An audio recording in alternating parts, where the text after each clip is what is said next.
savoir effectivement qu'au niveau des séries américaines, on sait que depuis plusieurs années, la qualité a considérablement augmenté. Alors forcément, on a un consommateur, un spectateur qui est d'autant plus exigeant. Donc installer un nouveau spectacle, une nouvelle série, une nouvelle émission, ça demande une forme d'habitude. Donc ça devient un peu plus compliqué. Donc une exigence associée à des habitudes de consommation télévisuelle rendent les nouvelles séries un petit peu plus difficiles pour trouver leur place. Quand on fait une série originale, on a un coût très fort. Quand on fait un spin-off, on réduit un certain nombre de coûts.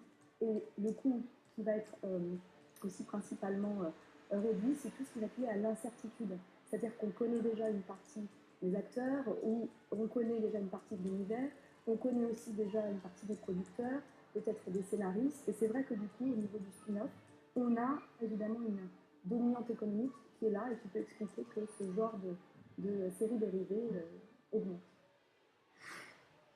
Alors économiquement et même en termes de marketing, c'est plus facile parce qu'on s'appuie de nouveau sur un public potentiellement déjà existant. Économiquement, on va développer beaucoup moins de termes de chiffres de promotion, on va moins investir dans ces éléments. Par contre, on ne peut pas perdre de vue qu'il y a tout de même des frais annexes qui vont être tout de même engagés, le moins important pour un show naturel. Alors vous verrez qu'il n'y a pas de règle, parce qu'on peut avoir, l'histoire peut nous montrer tous les cas de figure où vous allez avoir des séries qui fonctionnent très bien, des spin-offs qui fonctionnent très bien. Si on prend l'exemple de NCIS, par exemple, avec son spin-off NCIS Los Angeles, qui marche très très bien.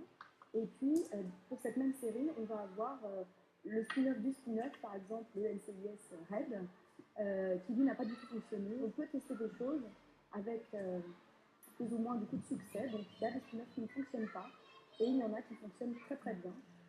La preuve en est, même si on prend aussi toutes les séries au-delà de LCDS des experts qui se déclinent et qui en sont à des dizaines de saisons.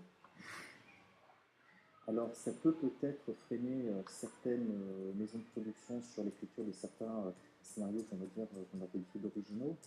Le seul souci, c'est que derrière, nous avons quand même des chaînes de télévision qui sont très rationnelles économiquement, qui connaissent les taux d'échec des nouvelles séries, mais qui préfèrent se dire je vais mettre un spin-off qui peut-être n'a pas encore des scores d'audience à la hauteur de nos espérances, mais qui au moins ne nous assure pas un échec. Et on le voit, il y a certaines saisons qui sont arrêtées au bout de 5 épisodes, moins de 2 épisodes, parce qu'aujourd'hui, avec Internet, on peut tout à fait aussi bien encenser que dénigrer très rapidement une série.